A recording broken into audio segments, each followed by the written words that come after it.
This is OwlUp, where learning happens in minutes, not hours. For a deeper journey, explore all our courses at owlup.co. Now, let's dive in.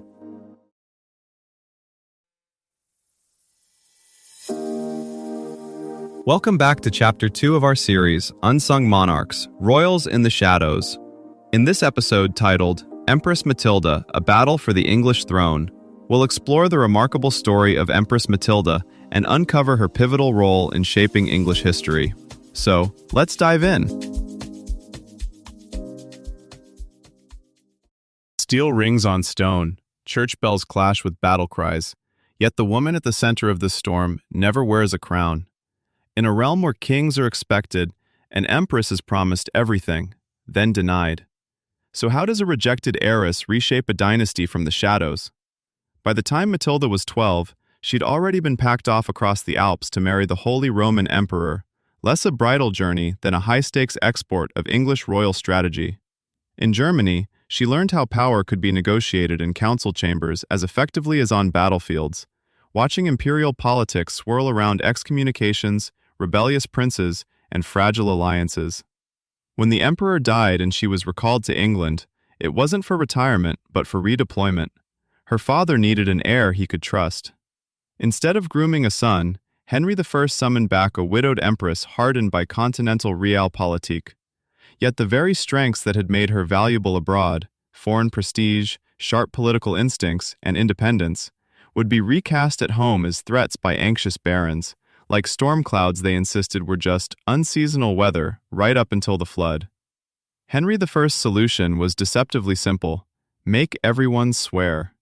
One by one, great barons and bishops placed hands on relics, vowing to accept Matilda as his successor. On parchment, it looked watertight. In practice, it was like sandbagging a riverbank without checking who owned the fields behind it. Those oaths never addressed what really unsettled the English elite. Not just a woman ruling, but a ruler tied by marriage to Anjou, a longtime rival. When Henry died suddenly in 1135, the ink on those promises turned out to be more smudge than seal, and every local fear rushed in through the gaps. Stephen moved faster. While Matilda was still in Normandy, he dashed to Winchester to secure the royal treasury, then to London, where he was crowned king with striking speed. Key churchmen, including his own brother Bishop Henry of Winchester, framed it as a necessity, better an available man than an absent woman with Angevin ties. The papacy followed. Pope Innocent II's recognition didn't just bless Stephen's title, it signaled to nervous bishops and barons that backing Matilda now meant swimming against the strongest current in Latin Christendom. Matilda's response was methodical rather than theatrical. From Normandy, she and her half-brother Robert of Gloucester assembled a coalition. Disgruntled nobles who felt slighted by Stephen, border lords eyeing advantage, and churchmen uneasy with how quickly oaths to Henry I had been set aside.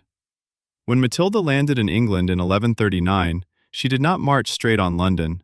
Instead, she turned the west into her fortress, building a patchwork of support stretching from Bristol into the Welsh marches.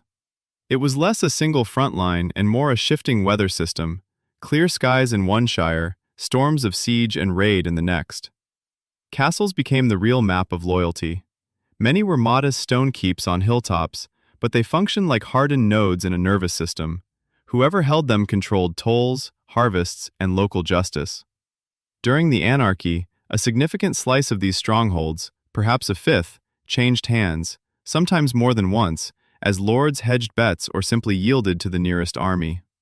Warfare tilted towards sieges and attrition rather than set-piece battles, with civilians footing the bill in burned crops and ransom payments. The fragile equilibrium broke at Lincoln in 1141. Stephen, trying to reassert royal authority in the north, found himself encircled by Robert of Gloucester and key northern magnates. The fighting was brutal and close quarters. Stephen reputedly fought so hard his sword snapped. Captured on the field, he was hauled not to a dungeon, but into a constitutional crisis. With the king in chains, Matilda's supporters moved quickly. At Winchester, Bishop Henry acknowledged her as Lady of the English, a title that stopped just short of queen, but implied rule in fact, if not yet in law. Think of Matilda's position less as a single battlefield and more as a long, exhausting tournament season. Each match was a negotiation, with Londoners wary of higher taxes, with mercenaries who expected pay in hard coin, with bishops counting not just souls but charters and privileges. When she entered London in 1141, she was ahead on points, Stephen imprisoned, key nobles on side. But she misread the crowd. Her push for heavy financial levies felt, to merchants and minor lords, like being tapped for a ransom they hadn't agreed to. Support evaporated almost overnight. Londoners shut their gates, forcing her abrupt withdrawal and giving Stephen's faction space to rally. Yet this setback exposed something crucial.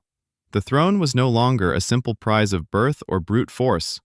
Acceptance in the capital, endorsement from church councils, and even the mood of guild leaders all acted as informal referees. Matilda's struggle showed that legitimacy now depended on balancing these overlapping judgments, not just winning one decisive clash. Matilda's long game hints at where power is heading, away from single, heroic decision-makers and toward messy, shared ownership. Future monarchies that thrive may look less like solitary commanders and more like orchestra conductors, reading the room, cueing the right section, knowing when to let others solo. Her story suggests that, over time, systems that can flex around strong women, uneasy nobles, and wary cities are the ones that actually endure. Matilda spent her last years in Rouen, advising from a distance while charters flowed in her name like a quiet second current beneath Henry II's rule.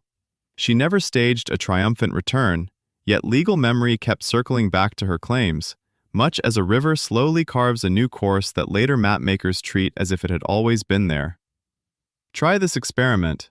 For one day, rule like Empress Matilda, by choosing a single ongoing conflict or stalled project in your life and deliberately negotiating for it as if it were your claim to the throne.